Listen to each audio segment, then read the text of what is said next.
Welcome back to Afternoon Live.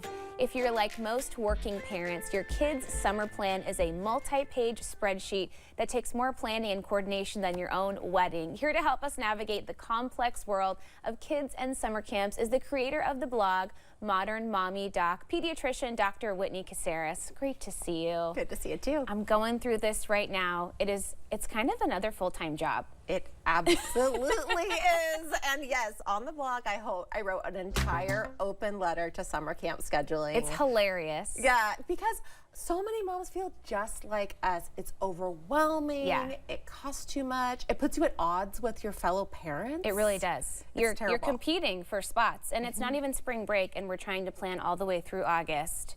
It's so much pressure. So you have some really great ideas to hone in and get it done and relieve some of the stress. Totally. We can do this. Yes. So short of creating my own business that coordinates summer camp for schedules, which I would do in my spare time. Not a bad idea. Not a bad idea. The very first suggestion that I have is sit down with your kids if they're old enough and really talk through what camps did they want to be a part of. What activities light them up this year? It might be different from last year, and get them involved, because the worst feeling is to spend $800 on a week of summer camp for 2 kids and then it be a waste and your kids be complaining the entire time. So that's number 1. Great. Number 2 is, if you're a working parent, look for pre-care and post-care options at camps. Yeah. That makes it so much easier, because a lot of the camps start at 9 or 8:30, and then they end at 2 or end at 3. And for most people, unless you have a really flexible schedule, that just doesn't work. Doesn't work for most of us. No. Yeah. So look for pre and post care. And then in that same vein, think about coordinating with your neighbors or people from your school right now. That's a great idea. As to how you're going to get your kids to and from. Yeah. So for example, I have a really cool adventure camp that my kids are going on this summer.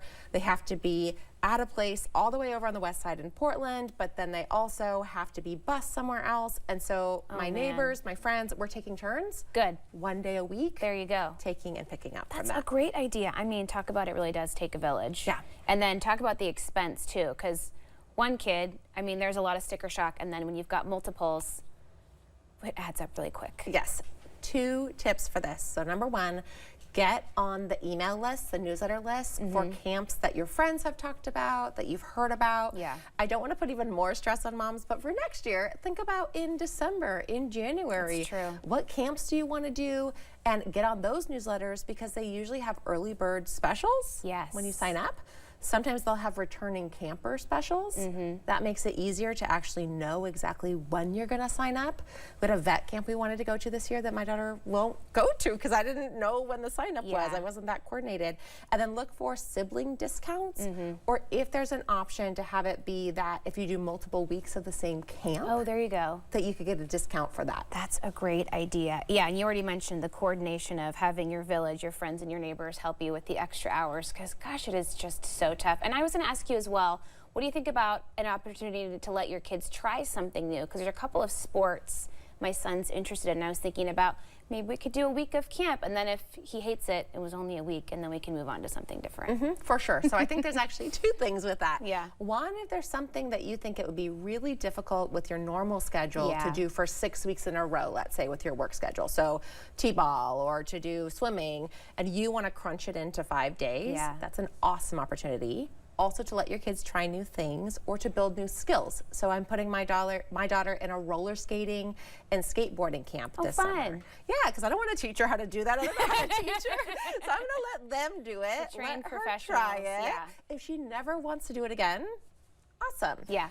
Similarly, my oldest child has autism, level 1 autism, and she was very scared about riding a bike, but she was turning 10 last year, and I knew that if she didn't learn last year, it'd be really difficult to catch up with her friends and go to, the coffee shop with them and ride their bikes.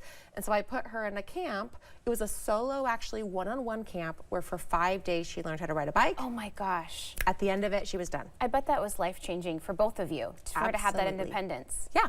So look for camps like that if you're interested in teaching your kid a new skill or having them be able to explore something What new. a great opportunity. Hey, thanks for being here. I feel a little bit less stressed. We're going to get this done. Good. Awesome. Summer will happen. Great to be here. Great to see you. We'll have more information on our website at katu.com, and we'll be right back with more Afternoon Live right after this.